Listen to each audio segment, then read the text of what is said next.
Yo, what's up guys? We finally got some events that are not related to Ameria's luck. It's been since November of last year. So we have the event of a perfect rune score. We have the legendary artifact workshop event. We have a +6 power-up rune event, 12-year shop, and then also a 100 runes and reappraisal. So let's go through all of them and let's see what my recommendation is for all of those events. Well, first of all, I'm pretty darn happy that there's finally an event that actually gives you a reason to play, because all of these events are going to be running from June 8th until July 5th. It happened to be that I start my vacation on June 7th. So the moment that you can actually finally start playing the game with events, I'm on vacation. Nice timing, Zantos. Either up. So the moment I go on vacation, they do good events. That's how they do. Okay. So how do you unlock these 12-year points? By using your Ameria's luck. Fair. Run Scout Battle. End Arena, Siege, and World Guild Battle. Use your crystals. Obtain runes and artifacts. Obtain enchanted grinds and gemstones. And also use grindstones and reappraisals. So that is one thing already that becomes pretty interesting, because if you go in game, there is nothing right now. Normally it's also for obtaining crystals, but there's no obtaining crystals. So what people tend to do prior was collecting an ungodly amount of crystals in here, or saving crystals in there and then using that later. But if you want to do some preparation for this, what you can do is actually stack out your gems and grind storage. Because if you have 4.3k and you start applying all of those... Oh, wait, it's just out of the screen. Or no, wait, it's in screen. So if you start applying all of those, you get a lot of points in right there, which definitely will help you a bit. Also, the other things are just obtaining. So the only thing you can actually prep is this. However, there's one more thing that you could also prep a little bit on if you want to. It's just a few days left, so it's not that much. Crafting building over here, crafting building. Do not do any craftings until, also don't do any re-ups until this event happens. And if you do, well, you can get these if you have a lot of claws. That is a one way. You have these also for your runes crafting. So if you have a lot of material or you're nearly stacking out, maybe just wait a little bit. Same with the ones over here, this material. All of that will end up in this event. So right now, don't use any of that. It's just like 3-4 days left until that event, but just helps you out a little bit.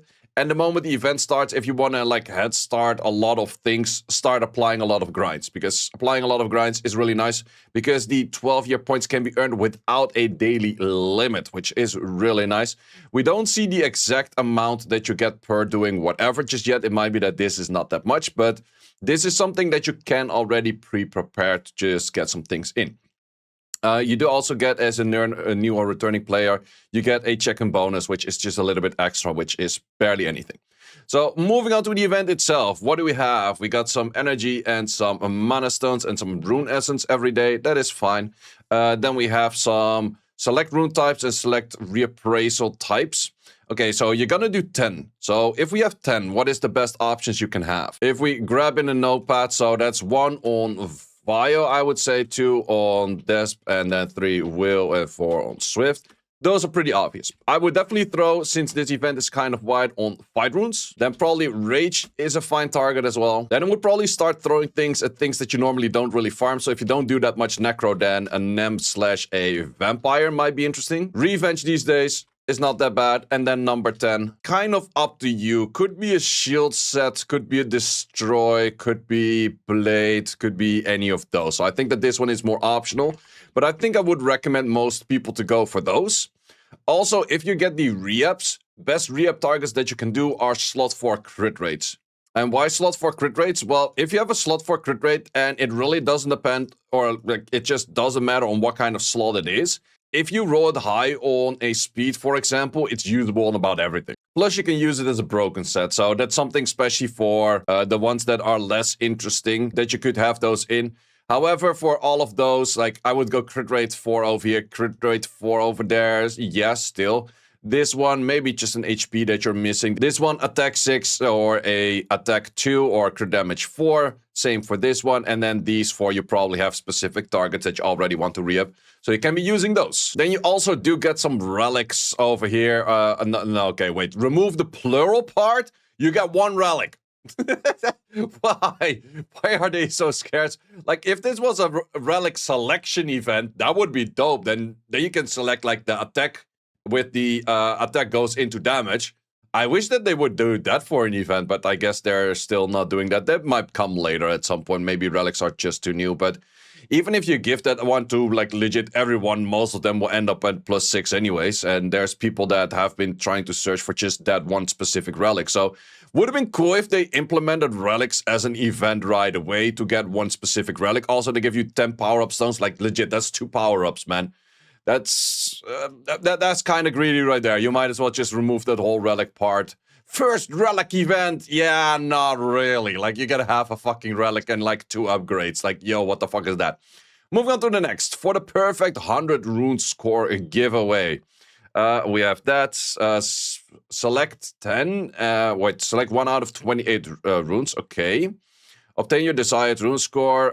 Check the total base in. You can use 200 points to check the rune one by one. Okay. Rune score will be random selected. Random main sets, random subsets. Okay. Intangible runes will not appear. Okay. So it could be Vio, but it could also be like just straight up a Fatal or something.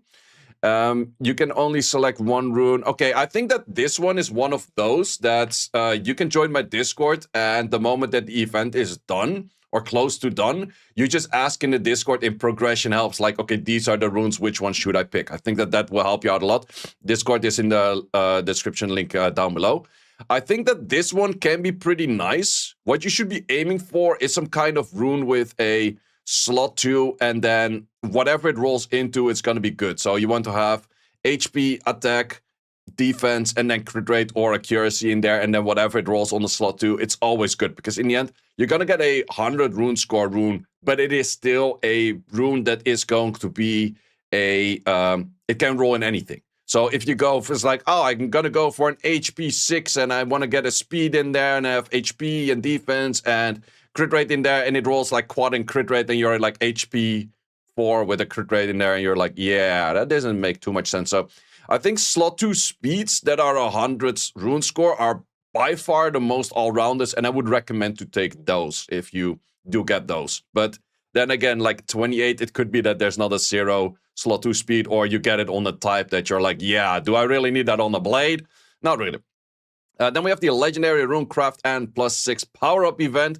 We are familiar with this event, have seen it a bunch of times. So what you do is you select the runes. It is recommended. There are 2 runes. I would recommend to select the sub-properties and everything right away, because you have 10 upgrades free daily. So the first day of this event, it's highly recommended to do that or unlock that free daily already. And then towards, I would say towards the last few days, if you didn't roll what you get, then start rolling hard into that. But first, use your points for pretty much all of the other events before you start focusing on this. What do we have over here? So you select your rune type, your rune number, the main property, sub-properties, and then +6ing. Most of the time, what do people do with this is trying to get a slot 6 or a slot 4 of their HP or crit rate or crit damage or attack towards 18 speed with perfect substats next to that, which is most of the time like HP, defense, attack, those next to that, all the grindables. That is really nice. What you could also do, more of a safe route, is going for a slot 2 crit rate or a slot 2 accuracy, and then max those out. But in most cases, people just go speed chasing in here, which makes a lot of sense. So in my case, on my alt, I think I will focus towards getting some more value. Yeah, this one is really bad, so I have the highest speed over here on this. If I get an 18 on that by just the base one, it's already better. So I will go for an HP over there, and I think for Will, this one is actually decent-ish. How about Swift? Maybe I'll go for an accuracy Swift. Oh, no, wait, I have an accuracy Swift already. I kind of have to figure out, like, definitely an HP 4 is not that bad. Can definitely use the HP 4 on that one right there. Most of the time, you cannot do overlapping slots. Otherwise, I would have also done a Will 4. But I don't think you can do overlapping slots, or it's not overlapping types. But most of the time, it's like the type and the slot cannot overlap. So you have to make a choice over there. But I think looking at this, I would rather do this. And then I can also still do this one in there, or maybe throw, yep, this one, the accuracy, don't have a single speed. So definitely try to find what your account is really lacking. This is on the alt. On the main, I will probably go an HP 6 on Swift. And the other one, I'm not 100% sure yet. Probably a Will on HP on 4. And then both of them are going to be full on speed chasing. I think that will be my game plan, but it highly depends on whatever you miss the most, and then just kind of speed chase it if it doesn't roll in speed. Like, it's still good if you make a rune that where you say it's like, oh, even if it rolls not in speed, let's say that we have a different rune over there. With accuracy, it's definitely like, oh, you want your speed, otherwise it's kind of a fail, but it would be nice. I do have some examples like on HP, where we had HP in there, crit rate, and then some other useless stat in there or something, or semi-useless stat, just like the defense and attack in there. And it went from 18 speed and 6 crit, and then 8 and 8. It went into 18 crit rate. So it was 18, 18, and then 8 and 8. So that was still a very usable rune. Whereas if you would take it like this, and you're like, oh, I just want to have the speed and whatever happens, and it rolls double into the flat attack, yeah, rune ruined. So you kind of want to have at least every roll is usable towards like your goal, that you can, even if it doesn't roll perfect, you can still use it. But the more endgame you are, the more like speed chase it will be most likely. Moving on next, we have the legendary artifact workshop event. This event is a really big bait event. Don't waste too much resources on this. And why is that? In this case, you select your type, you select your main stats, and then you change the properties. But you change the properties as a +0.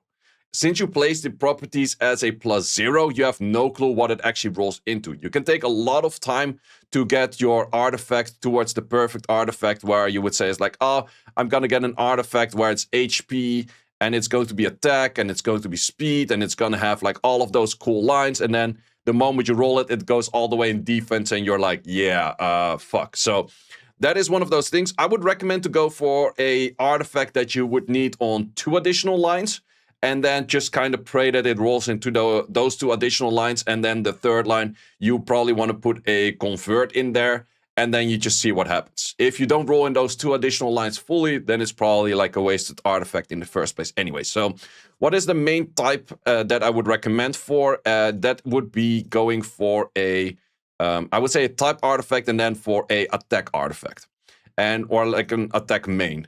And why is that? Well, you need a lot of additional damage dealers on attack main. You could go attack main, you could go HP main over here, but you want to have the attacking type, which is then, of course, for like these kind of units with the attack over here. That's what I meant with the attack type. But the main property, HP or attack, both are fine. I would say HP is a little bit more around, but these things fit on oracles, these things fit on your Shio, fit on, like, there's so ungodly many units that need that. If you need a very specific one for, let's say, your Gianna or something like that, you could try to kind of force that in there. But keep in mind that this one, you're only getting 1 artifact, I think, and 1 artifact each. So you get 1 for an element and 1 for a type. Well, I would go attack, and then whatever you need the most. Could be your Juno, could be your Okeanos, could be your Ethna, could be a whole bunch of things. But keep in mind that you're rolling a +0 artifact, and since you're rolling a +0 artifact, you have no clue what they actually roll into, so it's not that much value to actually get there right away. Do we also have the change sub-properties for free after every day? No, we don't have that, it seems. Okay, this event, pretty bait. Don't waste too much on this one in the first place. Like, do this one more towards the end, I would say. Then we also have the 12-year point shop, which is now an unlimited shop. Kind of. You will see that in just a second. So what do we have in the shop? We will have some 12-year legendary scrolls, limited on 2. Yep, we have the light or dark scrolls. Cool. Still such a bait scroll over there, but sure, whatever. Some Devilmons, pretty nice. Some of these, pretty nice, good stuff. Some emojis, no one cares, at least I don't. Mystical Scrolls, Re-Ups, Blessed Rune Box, Immemorial, Legendary, Crystals, Forbidden Scroll, Awakening Scroll, Ancient Coins, the Rainbow Mons, Angel Mons, Dimensional Energy, and then Mana. And then after doing all of that, you have the Unlimited Shop. And then they say, please note that energy and mana stones are limited purchase. Unlimited shop, limited purchase. Unlimited shop, limited purchase. It's not that difficult. Like, if it's not an unlimited shop, don't call it an unlimited shop. It's just, well, what you can do, however, is what you should be doing is getting unknown scrolls. And then you can trade in those unknown scrolls for energy. So that's the main thing that you will be doing with this. So technically, there is an unlimited buy on your energy, and that is through the unknown scrolls. And that is also why this is kind of interesting to a certain extent. Oh, actually, the emojis don't look that bad. But you can throw a lot of points at trying to reroll this artifact or these runes, for example. But since you can get an unlimited purchase on unknown scrolls, I would not really go for these, though. I'm also not sure if no, it doesn't mention that they're going up in price. I think that this is probably more value than that. However, if you want to get some more fight runes, this is pretty nice as well. Like, you can use this event very strongly to get your whole fight runes collection done by just doing a lot of this. But the unknown scrolls can give you a lot of free-to-play reason, or a lot of free-to-play cashback crystals and those kind of things. So, well, not crystals, energy. But still pretty nice. But then you don't have to, or you have to make sure that you're not spending like all of the refreshes in these or these, and that will probably roll kind of shit anyway. So it's kind of a back and forth. Where do you get the most amount of resources? Definitely, as mentioned before, stack out your enchanted gems and grinds all the way to the max. Maybe save your crystals. I would still do scout battle. Maybe then do your scout battle on getting grindstones and gems and those kind of things. But use everything the moment that the event starts. And for now, just chill for a bit. Just do your scout battle, do your Ameria's Lock, and then just log out. And then starting the 8th, you actually have a good reason to play again. Which is pretty nice to see that once again. So, guys, thanks a lot for watching for this one. See you as always in the next one. And of course, they had to do it during my vacation, so I could play less. Thanks for watching. If you would like to see more guides, join the Discord and check out the content tab for the guide video archive, which contains all of the guides that you might need. Hope to see you there.